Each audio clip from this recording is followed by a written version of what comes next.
It was a late autumn night when I moved into the old, ramshackle house on the outskirts of town. My friends warned me against it, saying the place had a dark past, but I was stubborn. The house was cheap, and I needed a place to stay, so I ignored their whispers about ghosts and ghouls that haunted its decaying halls. The first night, everything seemed normal at first. The house groaned with age, its wooden beams creaking as the wind howled outside.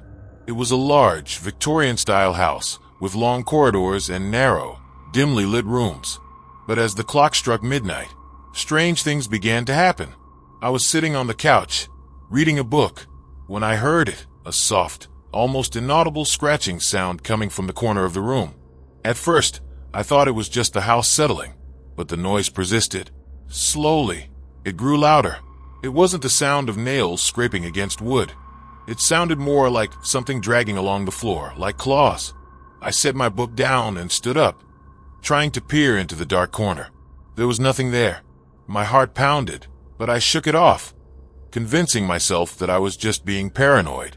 I returned to the couch, trying to ignore the growing sense of unease in my gut. Then the whisper started. At first, it was faint, a barely audible murmur that I couldn't make out. It seemed to come from the walls, from the air itself. I glanced around the room, but no one was there. The voices grew louder, clearer, more distinct. There were several of them, each speaking at once. They weren't words I recognized, just gibberish, hissing and low, like some ancient language. I tried to ignore it, but the whispers turned to growls. The air grew colder, colder than it should have been, and the temperature in the room dropped so suddenly that I could see my breath misting in front of me. That's when I noticed something in the corner of the room, a dark shadow. It was tall, much taller than any human figure could be, and it loomed in the corner, its outline shifting, pulsating with darkness. The whispers came from it, an unintelligible language that sounded both alien and ancient. Suddenly, the shadow darted toward me with unnatural speed, and before I could react, I felt an icy chill grip my body. My skin tingled as though an unseen force was brushing against me, and a suffocating pressure settled in my chest. I couldn't breathe. The shadow was closing in. I ran. I sprinted through the house, stumbling over old furniture and debris that cluttered the hallways. But every time I turned a corner, the shadow was there, looming ahead of me, moving faster than I could. The growls from the walls intensified, and the sound of scratching followed my every step.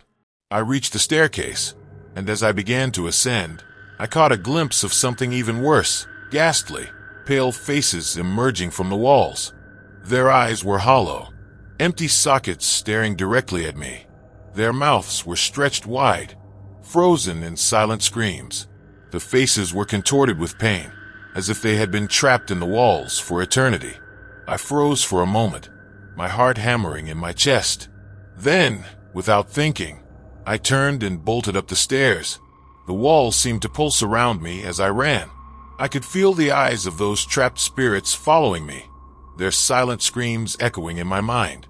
When I reached the second floor, the whispers grew louder. They seemed to surround me. I darted from room to room, desperately searching for an escape. But every door was locked, every window sealed shut, and the ghastly faces, those ghoulish, tortured souls, followed me everywhere. I felt their cold fingers brush my skin, their unseen hands pulling at my clothing, as if trying to drag me into the walls with them.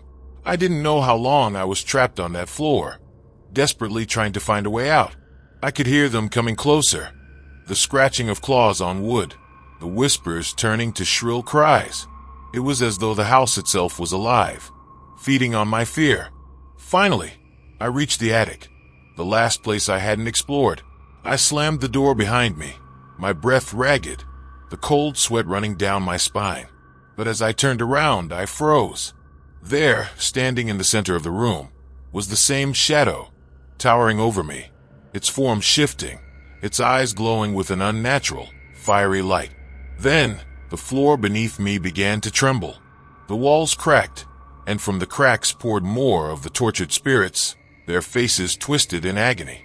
They crawled from the walls like twisted phantoms, their mouths open in silent screams.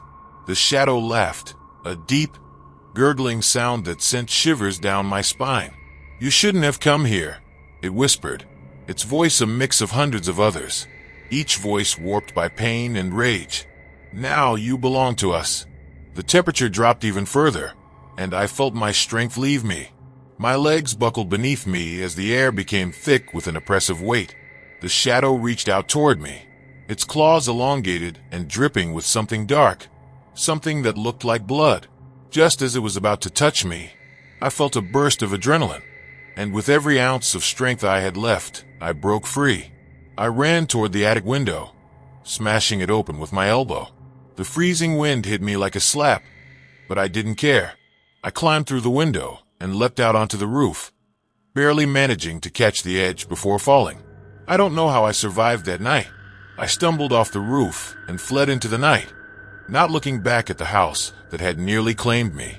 The next morning, the house was gone, nothing but a smoldering ruin.